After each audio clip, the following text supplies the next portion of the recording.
마가복음 1장 29절부터 31절까지입니다.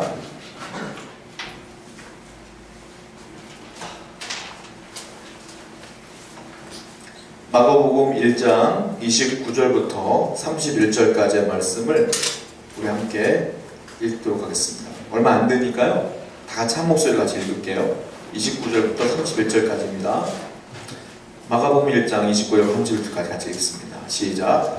회당에서 나와 곧 야고보와 요한과 함께 시몬과 베드로의 집에 들어가시니 시몬의 장모가 10명으로 누워있는지라 사람들이 곧 그 여자에 대하여 예수께 여짜온대 나아가서 그 손을 잡아 일으키시니 10명이 떠나고 여자가 그들에게 수종드니라. 아멘. 기도하겠습니다.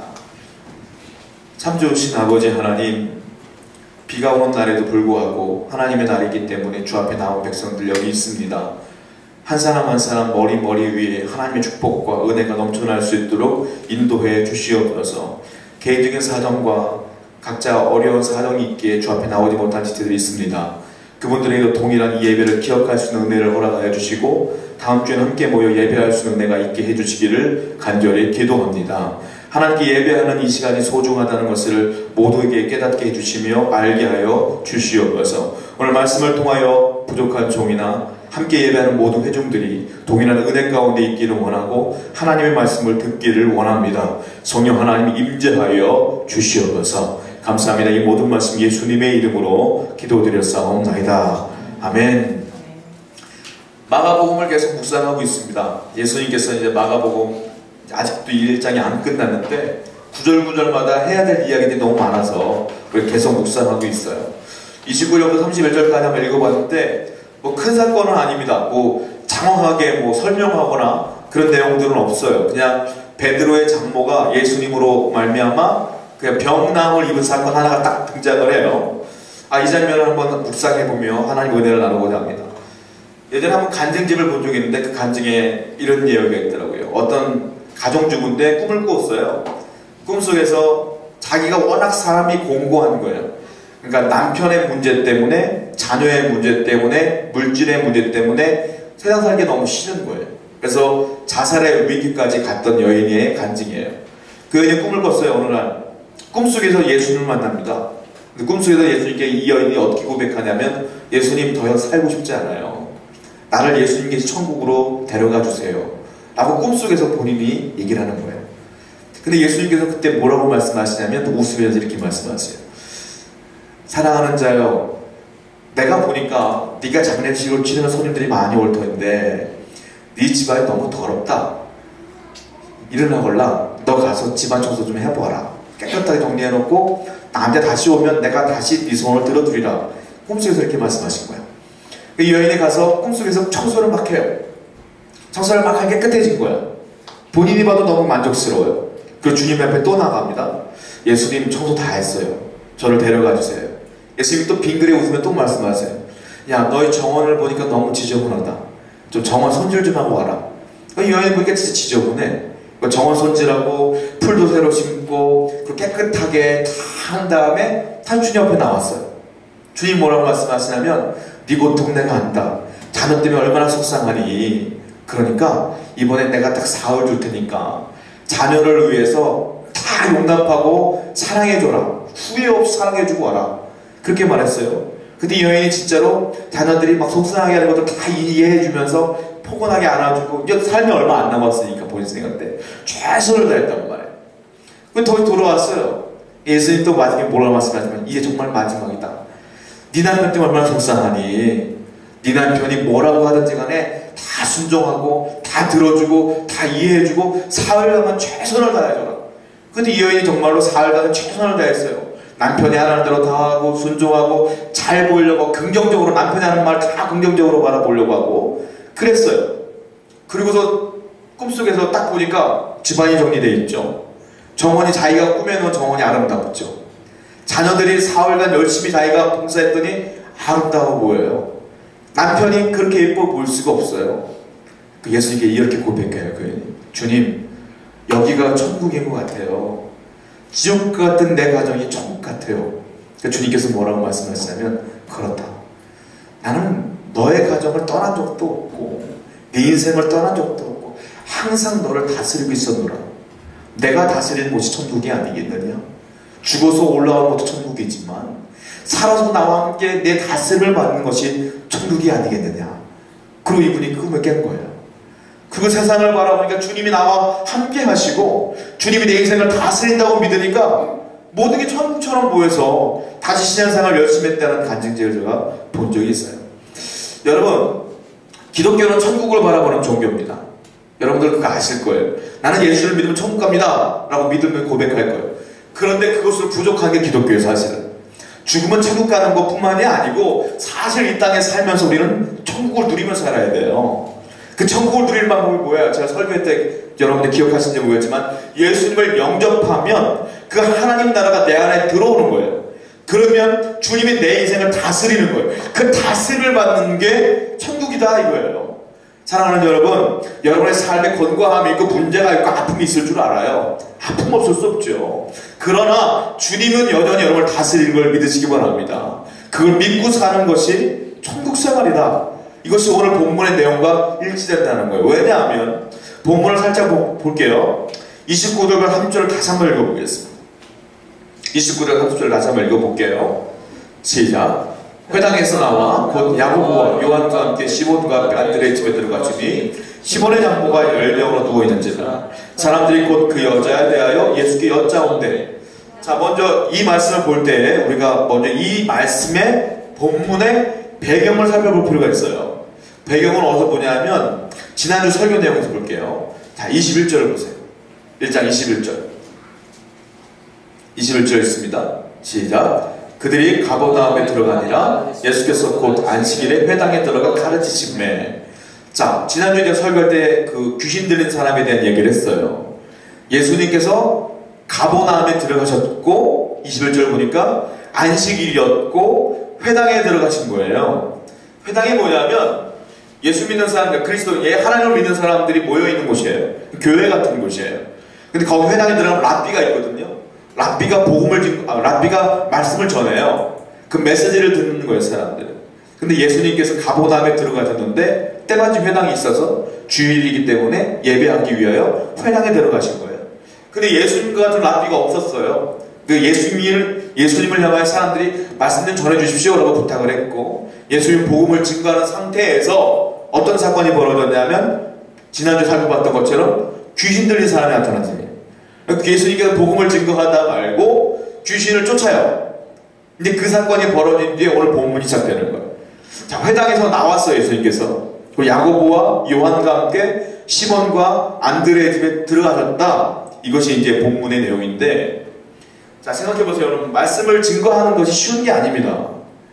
예수님은 하나님의 아들이기 때문에 피곤함이 없을 거야. 배고픔도 없을 거야. 착각이에요. 자, 예수님께서 어느 날 갈릴리 호수를 지나가실 때, 배 타고 지나가실 때 피곤하여서 주무신 사건 기억하시죠? 예수님도 인간이기 때문에, 인간의 몸을 입었기 때문에 피곤하시고 배고파하셔요. 감정이 있단 말이에요. 예수님께서 회당에 들어갔는데 말씀을 열심히 증거하다가 귀신 들린 사람을 만나서 귀신을 쫓았어요.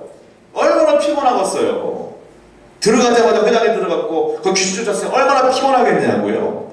그 피곤함을 캐치한 게 누구냐? 베드로예요. 베드로 눈치가 빨라요. 예수님이 피곤해한 걸 딱 보자마자 베드로가 말하는 거예요. 예수님, 이 회당 근처에 우리 집이 있습니다. 우리 집에 들어가셔서 잠깐 쉬시다 가시죠. 예수님도 흔쾌히 승낙을 하셔요. 그래, 쉬러 가자. 그리고 이제 베드로의 집으로 가는 거예요. 저 성지순례를 아직 못 갔어요, 제가. 성지순례 책자들을 많이 읽어본 적이 있어요.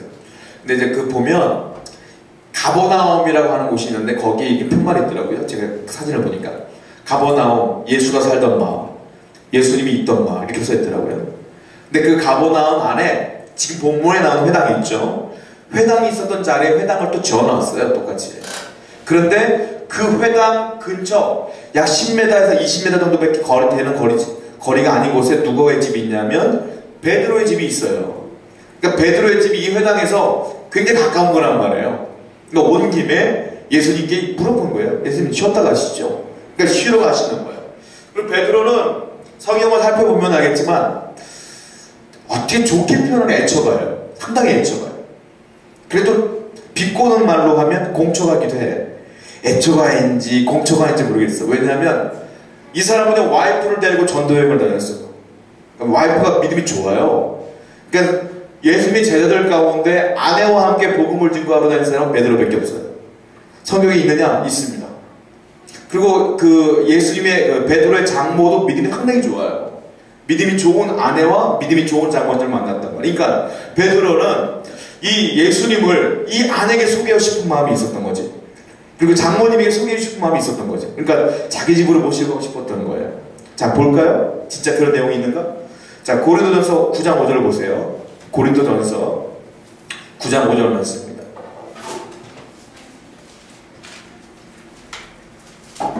고린도전서 9장 5절 말씀 보세요. 같이 읽겠습니다. 시작. 우리가 다른 사도들과 주의 형제들과 게바와 같이 믿음의 자매된 아내를 데리고 다닐 권리가 없겠느냐? 사도 바울이 말하는 겁니다. 사도 바울이 뭐라고 말하냐면, 야, 우리가 다른 사도들과 주의 형제들과 그리고 게바가 누구냐? 베드로예요. 게바와 같이, 베드로와 같이 믿음의 자매된 아내를 데리고 다닐 권리가 없겠느냐? 즉 베드로는 전도를 다닐 때 아내와 함께 다닌다는 거예요. 좋게 말하면 애처가요. 나쁘게 말하면 아내가 무서웠는가? 여보 나도 같이 갈래? 그래 가. 이렇게 했는지 모르겠지만 여하튼 아내와 함께 다녔다는 거예요. 그리고 베드로는 이 아내와 장모님에게 예수님을 소개하고 싶은 생각이 너무 강렬했던 거예요. 그러니까 자기 집으로 모시고 갔다. 이 말이 그렇게 이해가 되는 거란 말이에요. 그런데 어떤 일이 벌어지냐면 본문을 보니까 30절의 말씀 보니까 시몬의 장모가 베드로의 장모가 열병으로 누워있는지라 아픈 거예요. 사람들이 곧 여자에 대하여 예수님께 여짜본데 물어본대 이런 말이죠. 자, 열병이라는 말은 열감기가 아닙니다. 성경에 나오는 열병 이러면 뭐 별거 아닌 거야. 뭐 감기 있는데 열이 좀 나나보다 이게 아니라 열병은 열을 동반한 병인데 대부분의 신학자들은 뭐라고 표현하면 장티푸스 정도로 생각해요. 그러니까 죽을 병이에요. 열병은 열에서 죽는 거예요. 치료법이 없고 병명도 모르니까 그냥 열병이라고 표현하는 거지. 그 당시 장티푸스였을 것이다 라고 해요. 열병만 하면 다 죽었으니까. 그런 내용이는 심각한 상황이란 말이에요. 자, 그런데 우리가 또 오해하는 게 있어요. 이렇게 보면 베드로가 예수님께 장모님을 소개하고 그리고 그렇게 하고 싶었으나 장모님 이미 아팠을 것이다. 아팠기 때문에 예수님을 데려간 거 아니냐? 또 이렇게 오해할 수도 있어요. 그렇지 않습니다. 왜냐하면 베드로도 장모님이 아픈 걸 모르고 한 거예요. 사실은 30절을 자세히 한번 보세요. 시몬의 장모가 열병으로 누워있는지라 사람들이 곧 그 여자에 대하여 예수께 여짜온대. 만약에 베드로가 이렇게 계획적으로 예수님을 데려갔다면 장모님이 누워있는 거 보자마자 예수님께 예수님 우리 장모님이 아파요 좀 고쳐주세요 라고 했을 텐데 지금 욕을 부탁하는 게 베드로가 아니라는 말이에요. 누가 부탁하고 있느냐? 보다 못해서 사람들이 여자에 대하여 예수님께 부탁하고 있는 장면이에요. 사람들이 부탁하고 있는 거예요. 사람들이 아까 전에 예수님 귀주셨잖아요. 이 여자의 병도 고쳐주시죠 라고 사람들이 부탁하고 있는 장면이야. 그러니까 이 베드로는 치밀한 계획적으로 예수님을 데려간 게 아니라 그냥 이런 마음으로 데려갔는데 우연찮게 장모가 아팠다. 아픈 걸 몰랐다는 거예요. 자, 그런 장면이에요. 그런데 우리가 여기서 깨달은 게 있어요. 뭐냐면 예수님이 회당에 갔을 때 귀신 들린 자를 쫓아냈습니다. 본문에 나와 있어요. 오늘은 예수님이 베드로의 집에 들어갔는데 열병으로 누워있던 베드로의 장모가 31절을 보면 고침받습니다. 여러분 여기서 기억해야 될 게 있어요. 사람들은 누구나에게 심각한 문제와 고민이 있어요. 그런데 중요한 게 뭐냐면 그 안에 예수님이 개입만 하면 예수님이 들어가시기만 하면 기적과 능력이 나타난다. 이거는 2000년 전의 이야기로 끝나는 게 아니에요. 왜냐하면 예수님은 돌아가신 뒤에 사흘 만에 부활하셨고 지금은 성령으로 우리와 동일하게 함께 계십니다. 믿으시기 바랍니다. 그렇기 때문에 그 역사는 지금도 동일하게 일어난다. 여러분의 삶에 곤고함이 있습니까? 문제가 있습니까? 예수님은 동일하게 여러분을 다스리길 원하셔요. 그리고 여러분이 예수님 앞에 여러분의 가정에 예수님이 들어가시면 여러분의 인생에 예수님이 들어가시면 그 문제가 해결될 걸 믿고 살아가는 거예요. 믿으시기 원합니다. 이걸 믿는 것이 우리의 기쁨이다. 축복이다. 자, 그렇다면 예수님께서 베드로의 집에 들어가심으로 나타난 축복들이 뭐가 있느냐 살펴볼 필요가 있을 것 같아요. 자, 본문을 다시 한번 읽습니다. 자, 31절을 보세요. 31절을. 있습니다. 시작. 나아가서 그 손을 잡아 일으키시니 열병이 떠나가고 여자가 그들에게 수종되니라. 제가 지금 말씀드린 것과 똑같아요. 병이 나았어요. 즉 심각한 문제가 해결되는 거예요. 예수님이 우리 집에 들어오시면, 예수님이 내 안에 들어오시면 내가 심각하게 생각해서 그 문제들이 하나하나 해결된다는 거예요. 그걸 믿잖아요. 자, 여러분 이 세상을 살면서 문제 없이 사는 사람은 없습니다. 다 문제가 있어요. 목사님들은 문제가 없잖아요. 왜 문제가 없어요? 다 고민이 있고 문제가 있어요. 가정의 문제도 있고 자녀의 문제도 있고 인생의 문제도 있고 교회의 문제도 있고 문제투성이에요. 그러면 여러분이 생각하는 뭐 10대 그룹에 안에 있는 그 회장님들은 문제가 없지 않겠습니까? 왜 문제가 없어요? 그렇게 돈이 많은데 왜 자살을 합니까? 다 문제가 있어요. 우리는 어찌 보면 문제 안에 살아가고 있는 사람들이에요. 동물들은 문제가 없지 않습니까? 왜 없어요? 곤충들은 언제 잡아먹힐지 몰라요. 그 두려움으로 살아가는 거예요. 그래서 사실 다 문제 가운데 있다는 거예요. 예전에 그 적극적인 사고방식이라는 그런 모토를 가지고 책도 쓰시고 강의도 하셨던 놀만 필이라고 하는 목사님이 계시는데, 그 목사님이 워낙 유명하니까 그 박사님에게 한 젊은 사람이 상담을 찾으러 왔어요. 상담으로 와서 뭐라고 말하냐면, 박사님, 제가 직장인 문제 때문에 참 고민이 많습니다. 직장에 들어가는데 이걸 그만둬야 될지 말아야 되는지, 나를 싫어하는 상사 때문에 고민이 많습니다. 어떻게 될까요? 그때 이 놀만 필 박사가 뭐라고 말하냐면, 그래요? 우리 커피 한잔 하면서 얘기를 합시다. 그래서 잠깐 나가서 공원에 있는 벤치에 딱 앉은 거예요. 그래서 커피를 딱 마시면서 조용히 물어요. 자, 형제요, 저 앞에 있는 게 뭡니까? 그러니까 공원 앞에 뭐가 있었냐면 공동묘지가 있었어요. 공동묘지네요. 제가 생각할 때는요, 이 세상에 문제 없는 곳은 저거 하나뿐이 없을 것 같아요. 죽은 사람만이 문제가 없고 사는 사람은 다 형제와 같은 문제가 있습니다. 그러니 문제를 피하려 하지 말고 한번 적극적으로 이겨보세요 라고 했던 거예요. 여러분, 사람들은 문제를 만나면 두 가지 방향으로 나가요. 피하든지 외면하든지 아니면 적극적으로 한번 이겨보려고 하든지.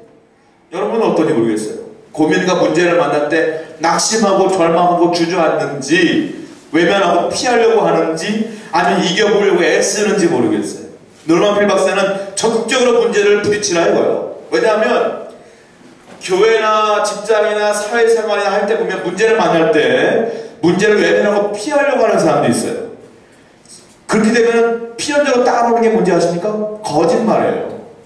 거짓말을 하게 되고 문제를 외면하고 모면해보려고 자기가 소설을 쓰기 시작해. 그러면 그 거짓말이 눈덩이처럼 불어나 또다시 문제로 다가오는 경우가 많아요. 그러니까 어떤 사람들 말하자면 전공법을 해라, 진실로 정직하게 나가라, 이런 경우가 다 그런 이유 중에 하나 아니겠어요? 여러분, 문제를 피하려고 하면 문제 더 커져요. 사실은 성경에서 말할 때 피해라고 말하는 건 딱 하나예요. 뭔지 아십니까? 성적인 미혹, 성적인 유혹은 피하라 그랬어요. 그건 이길 수 없다. 그러니까 그런 유혹이 없으면 요셉이 잘한 게 한 여인이 손을 잡았을 때 외투를 벗고 도망갔잖아요. 그건 피해야 되는 거예요. 성경에서 말할 때 문제를 만나면 피하라고 말씀하신 적 하나도 없어요. 여러분도 다 문제가 있고 어려움이 있어요. 저도 있고요. 그럼 그때마다 외면하고 절망할 수 있겠습니까? 그게 믿음입니까? 믿음 아닙니다. 믿음은 문제 앞에 정면으로 나서는 겁니다. 문제를 만나는 겁니다. 그리고 이겨보려고 애쓰는 겁니다. 저는 세상 사람들을 볼 때 가끔 가다가 저 사람들은 어떻게 살아갈까라는 고민이 있어요. 제 아내도 엊그저께 저한테 그러더라고요. 요즘 생명의 삶 큐티 아시죠? 욥에 대한 이야기가 나오지 않습니까? 욥에 대한 이야기를 묻더라고요. 어찌하여 악인들이 이렇게 잘 되느냐, 욥은 이렇게 힘겨워하느냐. 참 난감한 문제입니다. 어떻게 보면 악인들은 잘 먹고 잘 사는 것 같고 연봉도 좋아. 우리는 참 직장 들어가기도 힘들고 다 들어가도 힘들어. 그것 때문에 난감할 때가 많아요. 잠깐 묵상해봤어요. 저는 오히려 세상 사람들이 부끄럽고 불쌍하다고 생각해요. 왜냐하면 우리는 그들도 문제가 분명히 있을 거란 말이에요. 우리도 문제가 있을 거란 말이에요. 그런데 그 잘 먹고 잘 사고 승승장구하다가 문제를 딱 만났을 때, 정말로 어찌할 수 없는 문제를 만났을 때 그들은 어디 가서 그 문제를 해결받을까? 무당을 찾아가고, 그리고 점집을 찾아가고, 또 힘 있는 사람을 찾아가지 않을까? 우리는 누굴 찾아가요? 하나님을 찾아가요. 우리는 기도하게 되고 무릎을 꿇게 돼요. 진정한 축복이 뭘까요? 물질의 풍성함입니까? 인생의 이름을 알리는 겁니까? 아니라고 생각해. 나는 내가 찾아갈 분이 있다는 게 감사한 줄 믿습니다. 내가 문제를 만날 때 하나님 기도할 수 있는 게 너무 감사한 거. 그들은 해결받을 수 없기 때문에 그래서 스스로 목숨을 끊는 경우도 다반사잖아요. 우울증이 이렇게 많습니까? 조울증이 이렇게 많습니까? 해결받을 대상이 없고 나아갈 대상이 없기 때문이 아니겠어요? 만약에 그 논리라면 가장 인생에 실패한 사람이 예수님일 것 같아.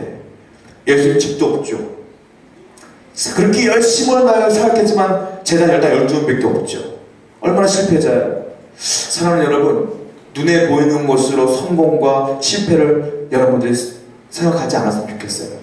주님이 내 앞에 계시고 내가 그 문제를 만날 때마다 기도할 대상에 있는 것에 감사하며 사시기 바랍니다.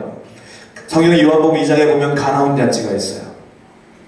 자, 가나 혼인잔치에 그 결혼식이요. 연애 가운데에 포도주가 떨어진 거예요. 그때 난감한 상황 속에 마리아, 어머니, 예수님의 어머니였던 마리아가 대처하는 거 보세요. 당황하지도 않고 담담하게 종들을 불러다 뭐라고 하는지 아십니까? 걱정하지 마. 우리 예수님을 찾아가봐.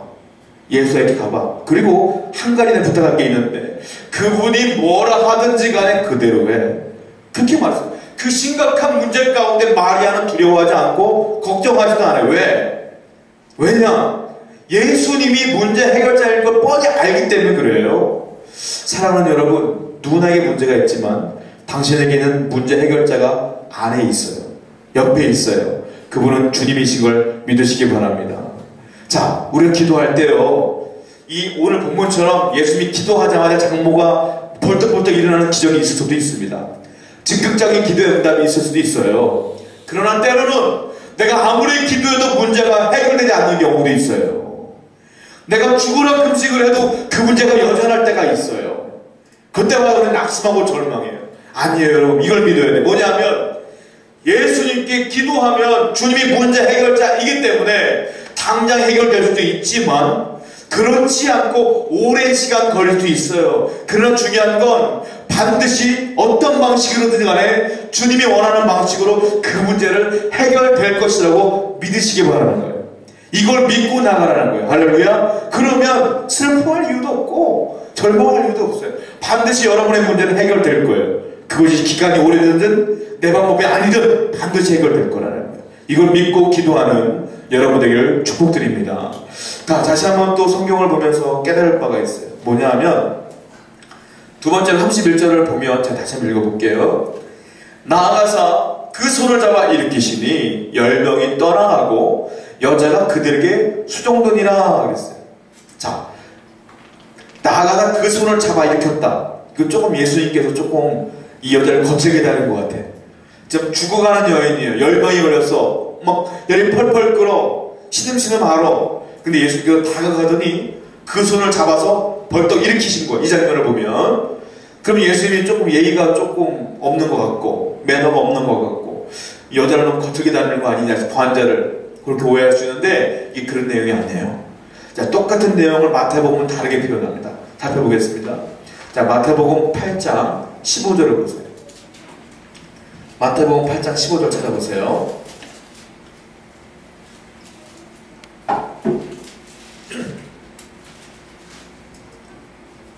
자, 한번 읽어볼까요? 8장 15절 말씀 시작. 그의 손을 만지시니 10명이 떠나가고 그 여인이 일어나서 예수님께 수종들더라. 여기 뭐라고 썼습니까? 그의 손을 만지시니. 마가복음은 뭐라고 썼어요?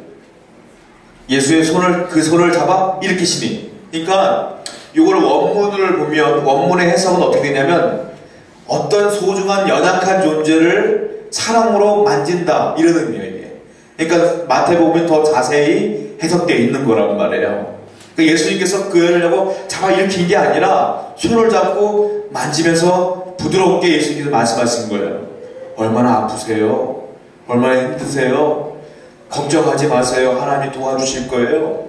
그러면서 예수님께서 그에게 속삭였다 이렇게 표현하면 더 맞을 것 같아요. 내가 볼 때는.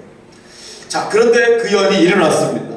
일어났고 고침받았어요. 저는 이 본문에서 무슨 생각을 했냐면 예수님께서 그 집안에 들어오심으로 첫 번째로는 문제가 해결됐구나. 두 번째로는 예수님의 그 진실된 사랑을 이 장모가 경험하게 되었구나. 주님의 사랑을 경험하게 된 거예요. 그 주님의 말씀과 주님의 어루만짐이 영적인 치유가 되지 않았을까? 주님의 사랑을 그가 회복된 것이 아닐까 이런 생각이 들었어요. 여러분, 그 기독교를 미신처럼 오해하는 경우가 있어요. 아, 분명 교회 가서 기도하면 안 돼. 하고 막 치유 집회 막 하는데 갖고 막 머리 뒤밀고 안수 받고 고침 받고 와, 하나님이 살아계시는구나. 그런데 그 믿음이 오래 가느냐? 그렇지 않아요. 내가 평안해지면 예수에 대한 믿음이 식어져요. 여러분 기억하셔야 돼요. 기독교는 무당이 아닙니다. 미신이 아닙니다. 예수님께서 병 고치는 걸 굉장히 싫어하셔서 사실은. 그러면서 그 병 고치면서도 예수님께서는 야, 내가 고쳤다고 말하지 마 이랬던 분이에요. 예수님이 원하시는 건 복음을 증거하고 하나님 나라를 가르치는 걸 중요하게 여겼지, 이거는 그에 따른 필연적인 어쩔 수 없는 사건이었지, 예수님이 원하시는 건 미신처럼 고쳐갖고 막 인기 없고 이런 거 원하지 않았다고요. 여러분 무당 아니에요. 일회성이 아니에요. 일회성이. 예수님이 원하는 건 뭐냐? 영원한 주님과의 관계 속으로 초청하는 거예요. 주님을 만남으로 주님을 믿는 그 신앙생활을 통하여 조금씩 주님을 사랑하게 되고 그 사랑을 느끼게 되는 것, 이게 가장 중요한 것이 아닐까 싶어요. 그러므로 여러분들이 인생 가운데 기도할 때 응답이 없다, 뭐 해결되지 않는다, 그것 때문에 실망했다, 주님 떠나고, 이거는 여러분 신앙이 아니에요. 진짜 건강한 신앙 아니에요. 영원히 하나님과 동행하시는 여러분들에게 축원드립니다. 이것이 주님이 원하시는 게 아니겠어요? 자, 제가 예전에 그 어떤 집사님하고 대화한 적이 있는데, 그 집사님 참 대단하시더라고요. 집사님 어떻게 신앙생활 하게 됐어요? 이렇게 물어봤더니, 제가 사실은 젊었을 때 병이 있었습니다. 그러더라고요. 그래서 아는 사람이 교회 가면 하나님의 은혜로 병고침 받는다고 해서 약을 써도 안 돼서 교회를 갔어요. 그 예배를 드리고 예배 때마다 새벽에도 가고 저녁에도 가고 공예도 참석하며 기도를 했어요. 저는 당연히 스토리가 딱 나오기에 어휴, 고침받았구나. 고침받아서 예수 믿게 됐네요. 그러니까 아니요, 고침 안 받았어요. 그러더라고요. 너무 놀랐어요. 아니, 고침 안 받았는데 지금까지 신앙생활 했어요. 웃으면서 그랬더니 그러게요. 뭐 왜 그러셨어요? 그러니까 교회를 가고 예배를 참석하는데 목적은 병고침 받기 위해서 갔는데, 아니 말씀을 들을 때마다 내가 죄인인 걸 깨닫게 되더라는 거예요. 하고 죄인인 걸 깨닫게 되고 회개하고 눈물을 흘리게 되고, 기도할 때 하나님의 말씀을 듣는 게 너무 좋고 너무 주님과 연결되는 게 너무 감사해서 계속 교회를 다니게 됐다는 거예요. 병고침이 일어나지 않았죠. 여전히 병이 있대요, 지금도.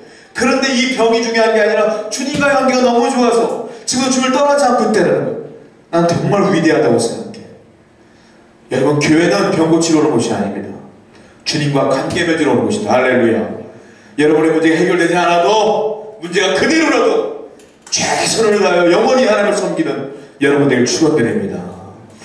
제가 요즘 읽고 있는 책 중에 하나가 레디컬이라는 책을 읽고 있는데, 그 목사님이 중국 선교하시다가, 중국 지하교회에서 선교하시다가 미국의 큰 교회, 대형 교회에 부임하셨어요.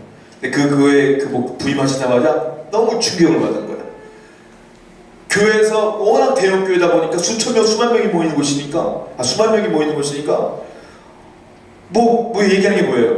우리 교육관 새로 져요, 교회 새로 져요, 우리 차를 새로 바꿔요, 이런 얘기만 막 하는 거야. 근데 이분이 지하교회에서 사역하실 때는 너무 그렇지 않거든요. 중국 지하교회는 목숨 걸고 예수 믿는데요. 밤마다 몰래 서로 누군지 모르고 모델 부딪혀 쓰고 아무도 모르게 땅만 쳐다보고 들어가는 곳에 가서 예배를 드린다는 거예요. 거기 찬양도 없대요. 찬양 드리면 바깥으로 다 헤어나가니까. 거기는 무대도 없대요. 조명도 없대요. 좋은 시스템도 없대요. 그냥 바닥에, 맨바닥에 추운 냉골에 쪼그리고 앉아서 말씀 듣는데요. 오직 말씀만 있을 뿐이라는 거예요. 그분이 어느 날 말씀을 증거하기 시작하는데, 구약을 가르치는데 오후 2시에 모였대요. 2시에 모여서 설교를 하기 시작하는데, 자기도 모르게 이제 10명을 통하다 보니까 8시간을 강의한 거예요. 8시간을. 밤이 됐어요. 근데 한 사람 조는 사람이 없고, 한 사람도 지겹다는 사람이 없고, 10시간이 끝났는데 뭐라고 하냐면, 너무 아쉬워요. 내일 또 모이면 안 돼요? 그러더라는 거예요. 이분이 좋아요. 그랬다는 거예요. 그럼 내일 2시에 또 모일까요? 그랬더니 아니요. 아침 일찍 모였으면 좋겠어요. 너무 시간이 짧았어요. 우리는 농사 지는 사람뿐이 없으니까 시간이 남아돕니다. 아침에 모여서 또 밤새도록, 그 다음날 또 아침에 모여서 밤새도록 구역을 다 끝냈어요. 한 하박국쯤 하다 보니까 이분이 아는 걸 다 쏟아본 거야. 할 게 없더래. 말라기까지는 뭐 했는지 모르겠대. 근데 이 성도들이 또 뭐라 하냐면, 목사님, 너무 아쉬워요. 신약은 언제 배웁니까? 그러더라는 거예요. 또 그 다음날 또 신약을 또 풀로 또 하기 시작하는 거예요. 그런 사역을 하시다가 큰 교회 가는데 너무 충격을 받은 거예요. 여기는 목숨 걸고 하나님 말씀을 사모하는데, 근데 또 하나님 예수 믿음으로 부자가 됐느냐? 부자가 되지 않았어요. 그 사람은 여전히 가난하고, 여전히 교회가 없어서 쪼그리가 예배드리고, 여전히 그들은 몰래 예배드리며 목숨 걸고 예배드리고 있어요. 여전히 하나님을 사랑함에도 불구하고 거의 이분 딜레마에 빠진 거예요. 여러분, 문제가 해결되지 않아도 주님의 말씀이 좋아서, 그 사랑이 좋아서 끝까지 믿는 게 진짜 신앙이 아닐까요? 전 여러분들이 그 신앙 가운데 빠져들었으면 좋겠어요. 영원히 그 사랑의 관계 가운데 녹아 들어갔으면 좋겠어요. 할렐루야. 때로는 인생이 실패할 수 있어요. 내가 원하는 대로 안 될 수도 있어요. 그래도 그 주님이 좋아서 끝까지 믿는 우리 세워둔교 성도 한 분 한 분 되시기를 축원드립니다. 자, 한 번 더 마지막으로 생각해 볼 게 있는데, 주님이 이 베드로의 가정에 오시면서 일어난 사건이 또 있습니다. 31절을 또 다시 한번 제가 읽어드릴게요. 나아가사 그 손을 잡아 일으키시니 10명이 떠나가고 여자가 그들에게 수종드니라 썼어요. 자, 똑같은 말씀 아까 마태복음 다시 한번 찾아볼게요. 아까 몇 장이었죠? 8장 15절 보세요. 8장 15절. 자, 읽겠습니다. 시작. 손을 만지시니 떠나가고 매일 일어나서 수종 뭐라고 써있어요? 수종 들더라. 여기 수종 드니라 그랬죠. 이 수종 들더라는 문법적으로 미완료 과거형이에요. 그러니까 과거에 있었던 사건인데 아직 완료가 되지 않은 거예요. 이걸 다른 말로 말하면 여전히 지금도 수종 들고 있는 것이다 라고 표현할 수 있는 거예요. 예전에만 잠깐 병나서 잠깐 수종 든 게 아니라 지금도 여전히 그때부터 지금까지 계속 이 여인은 수종 들었더라 이 말이에요. 이 여인은 하나님의 예수님의 그 사랑을 느끼고 주님을 영원히 따라가는 거예요. 영원히 믿으며 주님을 영원히 섬긴 거예요. 그녀의 목숨이 닿을 때까지. 여러분 너무 놀라워요. 증거들이 나타납니다. 성경을 찾아보겠어요. 누가복음 8장 1절부터 3절 보세요. 누가복음 8장 1절부터 3절입니다.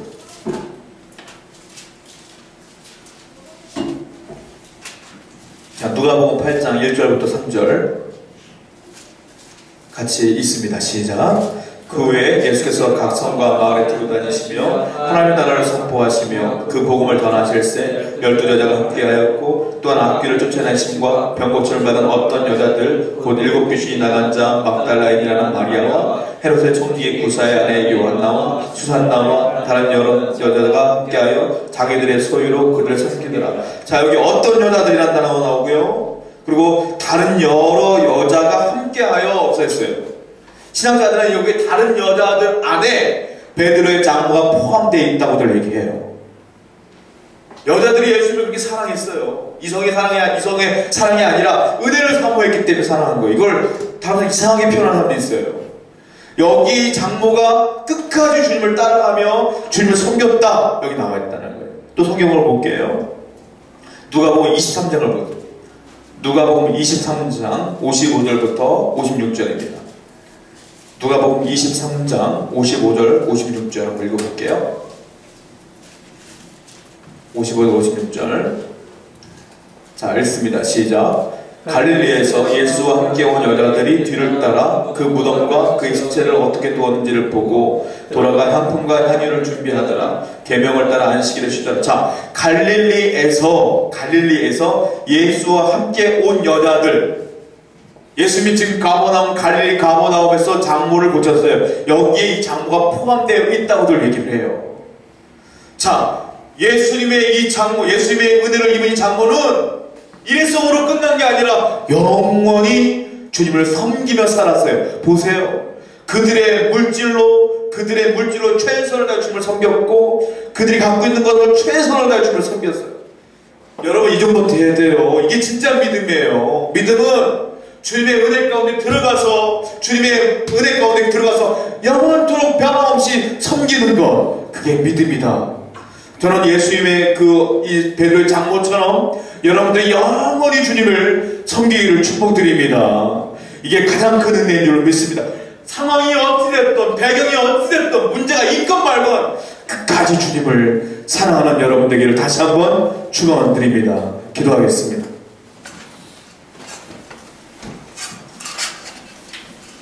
우리 함께 기도하며 주 앞에 나가겠습니다.